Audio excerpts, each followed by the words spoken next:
Assalamualaikum warahmatullahi wabarakatuh. Salam sejahtera untuk kita semuanya.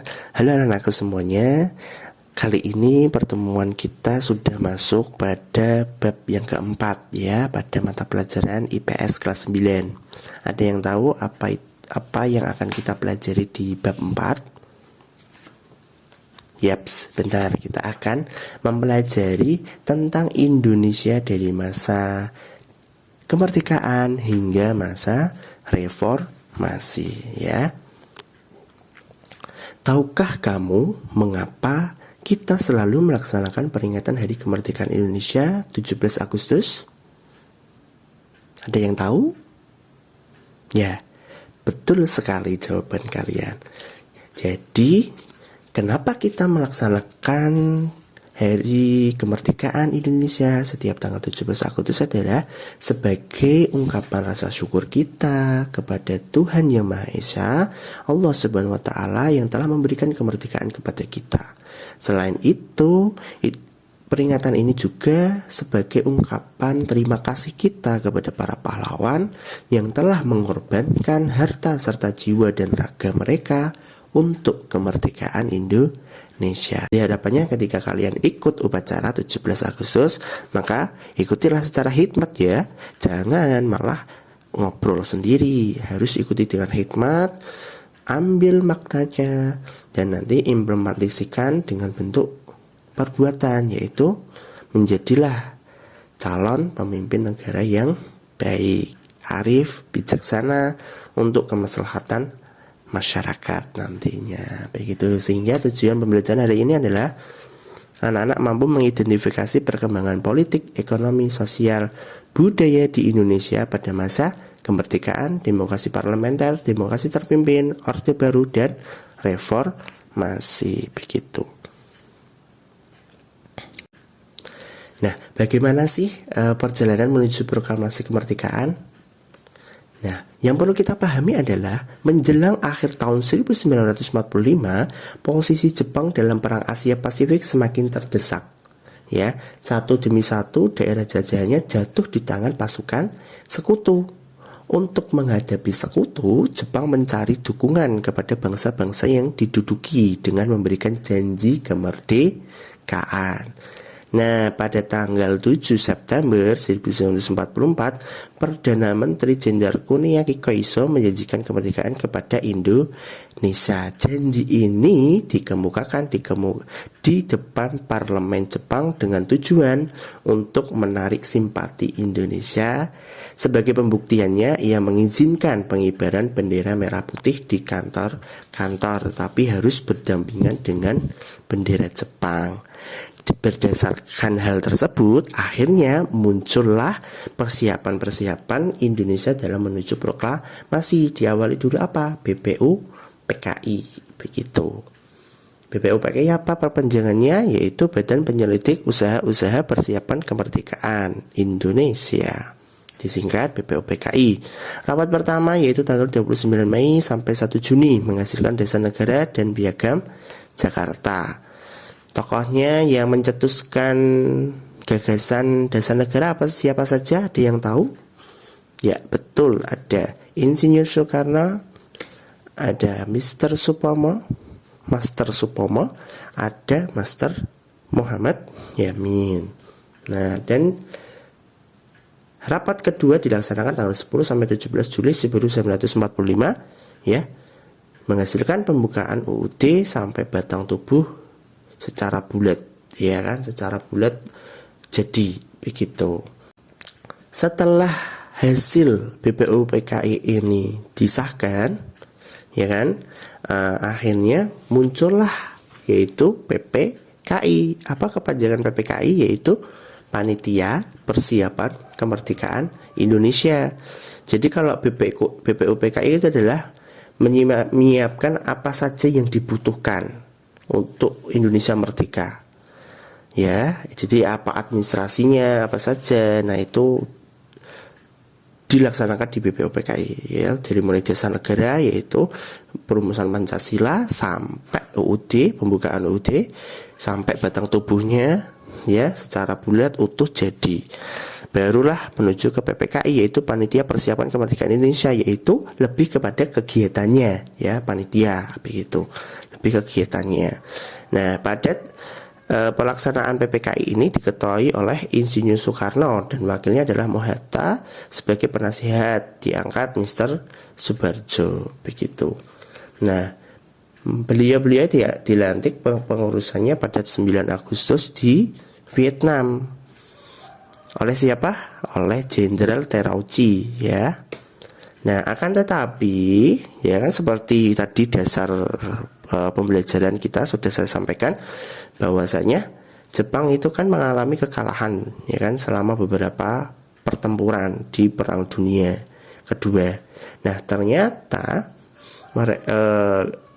pada tanggal tersebut, ya, tanggal-tanggal Agustus, ya, bulan-bulan Agustus, itu ada kabar Jepang kalah saat Perang Dunia Kedua dan menyerah terhadap sekutu. Jadi sudah menyerah begitu, ya, di titik sudah menyerah. Nah, di titik sudah menyerah itu kabar tersebut sampai di Indonesia. Hal inilah yang mengakibatkan PPKI bukan lagi milik Jepang, melainkan Badan Nasional milik Indonesia. Jadi Indonesia menganggapnya seperti itu. Dan ini yang mengakibatkan juga terjadinya Rengas Dengklok. Karena apa? Ada perbedaan pendapat golongan muda dan golongan tua. Tapi golongan tua masih ingin mempertimbangkan terkait proklamasi, ya. Jadi golongan muda mendesak agar segera diproklamasikan karena Jepang sudah kalah. Jadi tidak ada nih pengaruhnya begitu kan. Tapi golongan tua masih mempertimbangkan karena memang sesuai dengan PPKI, ya, pembentukan PPKI bahwasanya harus ada keputusan dari Jepang begitu. Nah, agar biar tidak ada terjadi tergolak peperangan lagi. Jadi golongan tua itu sangat-sangat hati-hati dalam memutuskan ini. Akhirnya dibawalah dua tokoh utama ke Rengas Dengklok, yaitu Insinyur Soekarno dan Mohatta, dengan penuh kehormatan. Jadi golongan muda pun masih penuh kehormatan. Karena apa? Hal ini dilaksanakan agar Insinyur Soekarno dan Mohatta tidak dipengaruhi oleh orang Jepang. Jadi diamankan oleh golongan muda begitu. Takutnya kalau dipengaruhi nanti akan berubah pikiran begitu. Akhirnya karena pergolakan informasi Jepang kalah itu semakin besar dan muncullah ke Indonesia, ya, dipastikan oleh golongan tua bahwasanya Jepang itu kalah. Akhirnya diputuskan proklamasi pada tanggal 17 Agustus oleh Insinyur Soekarno dan Mohatta. Selanjutnya beliau dibawa ke Jakarta kembali untuk merumuskan teks proklamasi. Jadi waktu itu tanggal 16 beliau dari Rengas Dengklok, ya. Rengas Dengklok itu di mana? Yaitu di Karawang, Jawa Barat. Menuju ke Jakarta itu malam. Nah, sampai di Jakarta itu dini hari di rumahnya siapa? Yaitu di rumah Laksamana Maeda, ya. Dianggap rumah Laksamana Maeda ini yang paling aman untuk menyusun teks proklamasi, ya. Selanjutnya pada tanggal 17 Agustus itu diproklamasikanlah Indonesia telah merdeka. Pembacaan teks proklamasi di Jalan Pegangsaan Timur nomor 56 Jakarta. Selain pembacaan teks proklamasi juga ada pengibaran bendera dan dikumandangkannya lagu Indonesia Raya begitu. Setelah terjadi pembacaan proklamasi, ya, itu sudah proklamasikan Indonesia merdeka, ya. Kalian tahu teksnya, ya kan? PPKI lanjut kerja, ya, melaksanakan rapat untuk menyiapkan negara Indonesia, mulai dari pemilihan pemimpin, pembagian wilayah, dan merancang lembaga tinggi perlengkapan negara, menteri-menterinya dan sebagainya itu, ya kan? Nah, di PPKI itu disahkannya Insinyur Soekarno dan Mohatta sebagai pemimpin negara secara aklamasi. Setelah hal-hal ini sudah siap, ya kan, Indonesia sudah siap menjadi negara, akhirnya ada desakan juga dari golongan muda selanjutnya bahwasanya harus ini pemimpin negara berpidato atau memberikan sambutan ya kepada seluruh rakyatnya. Nah, akhirnya muncullah peristiwa rapat raksasa di lapangan Ikada, atau lebih kepada pertemuan pemimpin negara di hadapan seluruh rakyat Indonesia. Begitu. Nah, ini adalah antusiasme rakyat Indonesia menyambut kemerdekaan Indonesia. Begitu. Itu terjadi pada bulan September, begitu. Jadi 1 bulan setelah kemerdekaan. Karena butuh lama itu PPKI mempersiapkan suatu negara, karena negara itu kan ada syarat-syaratnya. Nah, itu dipenuhi dulu di PPKI. Setelah itu adanya pertemuan pertama, yaitu Insinyur Soekarno dan Hatta di hadapan seluruh rakyat.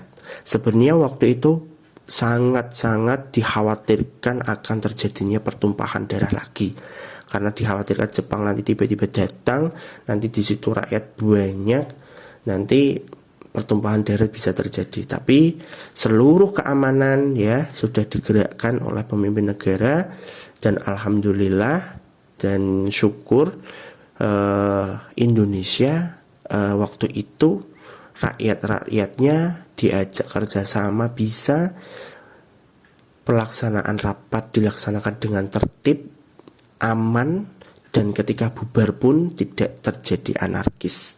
Hal ini menunjukkan bahwa budaya Indonesia sudah lekat dari dulu, bahwasanya rakyat Indonesia itu arif dan bijaksana, suka bermusyawarah, ya kan? Nah, itu hal-hal seperti itu harapannya bisa dimunculkan oleh profil pelajar Pancasila sekarang, memaknainya dari perjuangan bangsa Indonesia, melihat peristiwa-peristiwa Indonesia. Marilah kita sebagai bangsa Indonesia cintai Indonesia dengan apa?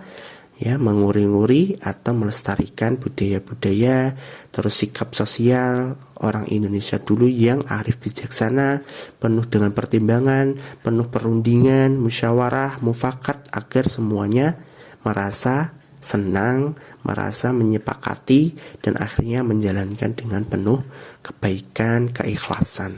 Begitu. Ya, anak-anakku semuanya, ini adalah perjalanannya menuju proklamasi kemerdekaan. Jadi silahkan coba renungkan apa makna dari perjalanan proklamasi ini. Semoga bisa menginspirasi kalian semuanya. Demikian untuk penjelasan roadmap menuju proklamasi kemerdekaan. Mari kita lanjutkan pembelajarannya di pertemuan secara langsung. Terima kasih. Wassalamualaikum warahmatullahi wabarakatuh. Salam sejahtera untuk kita semuanya. Salam.